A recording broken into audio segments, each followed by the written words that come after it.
The distance from town to our home on the side of the mountain 35 miles away is 1,000 miles and 1,000 years. The pleasantries of a well-made lunch, new friends, old friends on the boardwalk through the shops and trees. It's a bit like Surratt's picnic, pointedly delightful. First my life, then yours. We communicate through the emotional braille in each other's eyes, like watching the road ahead wind through the mountains on the way into and out of town. One does not wish to make a wrong turn. The fall to the valley below could ruin your day. The bloodless smile comforts the beast, suggests harmlessness, curls by the fire, and the warmth that fills the body all too quickly with the safe circle that closes out the rest of the world and safely translates the inner dialogue.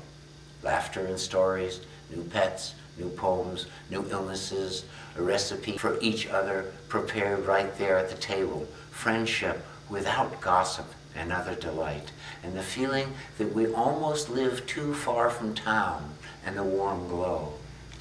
And heading home, past the houses and gardens, past the old trucks in the backyard and a new one beside the flat house, as the sun drops into 1,000 burning windows and the children are circle dancing and the dog retrieving a blue and white striped ball, and the last church and the last bar and the last house and the straight streets losing their pavement, becoming winding dirt roads on the way out of town.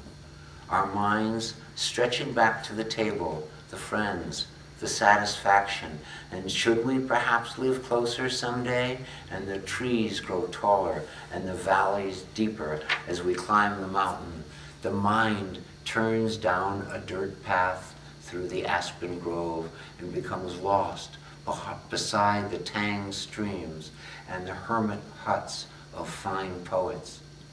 Nepo is shaken. The poem in him is so strong. It is shaking its way out. It is welcoming us back to the real world. The murmur in the forests stills us to listen yet more quietly to what is being said by the water to the rocks. The crows trade quatrains. A flock of starlings imitates the winds, swirling up from a clearing to the rumble of summer in the spring clouds.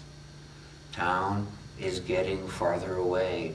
It seems odd to have ever left the porch. The columbine are opening, and indigo bunting has returned.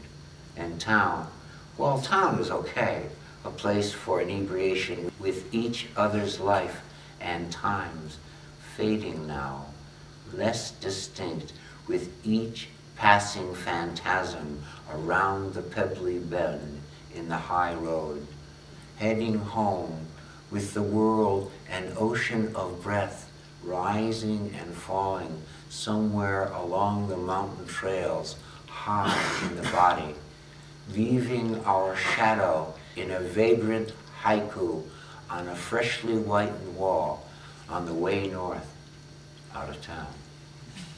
This will be the last one. This is really a nice poem for children. We are not enemies, though well, maybe not for children. We are not enemies, maybe it is.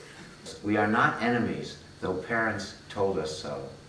We are not enemies, though they taught us so at school. We are not enemies just because the pulpit insists. We are not enemies, though strangers toss epithets. We are not enemies, though even love goes sour. We are not enemies just because we can't contain our pain. We are not enemies, though we meet short of our sameness. The best of each of us lives in the other. We are not enemies. If we can forgive ourselves, we can forgive anyone. Thank you.